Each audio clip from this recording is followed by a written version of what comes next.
Bharatiya Janata party के स्थापना दिवस के कार्यक्रमों के अंतर्गत आज मैं और हमारे वरिष्ठ नेता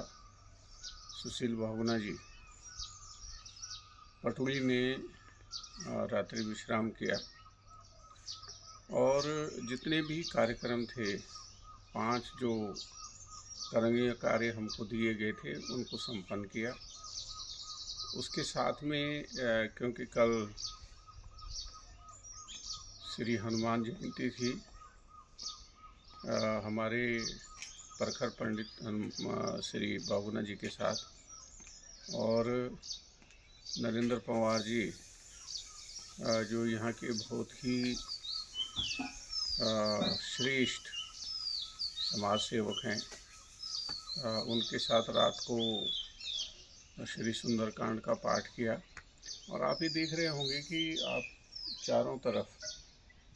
कितना अच्छा वातावरण है। ये वातावरण हमको दिल्ली में या यहाँ तक कि अगर विदेश में भी जाएंगे और न्यूयॉर्क से लेकर के वाशिंगटन से लेकर के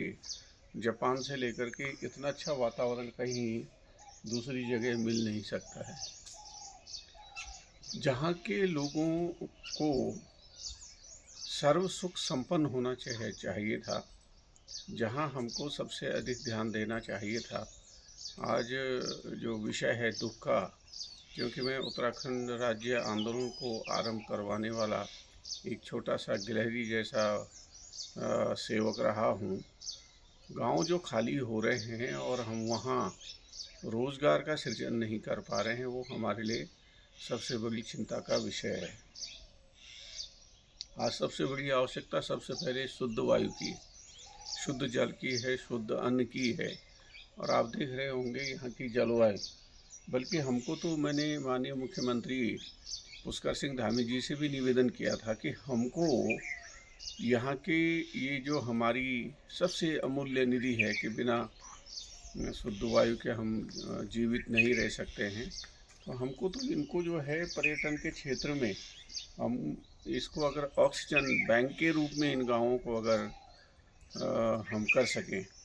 लोगों को कहिए आइए अपने फेफड़े शुद्ध करिए और यहाँ से एक आध महीने की अपने फेफड़ों को, जिनके बिना हम जिंदा नहीं रह सकते हैं, रिचार्ज करके जाइए। मेरे ख्याल से मध्य हिमालय के लिए और ऐसे क्षेत्रों के लिए ये एक बूम सिद्ध हो सकता है। तो मैं आज पटुली से आप सबको बहुत बहुत शुभकामनाएं देता हूं कि आप सबका जीवन बहुत मंगलमय हो। हमारे सामने जो पर्यावरण की चुनौतियां हैं, विशेषकर हिमालय जिस तरह से समाप्त हो रहा है, गंगा जिस तरह से सूख रही है, हमारी नदियां जिस तरह से सूख रही हैं, मुझे बड़ी चिंता आने वाली पीढ़ियों की है। नरेंद्र पंवार जी के नाती पोते किस तरह से अगर शुद्ध वायु, शुद्ध जल, और अगर जल ही नहीं रहा तो कैसे जो है अपने जीवन को चलाएंगे, ये मेरी बड़ी चिंता है। और मेरे विचार से सब लोगों को इसको बचाने के लिए प्रतिबद्ध होना चाहिए।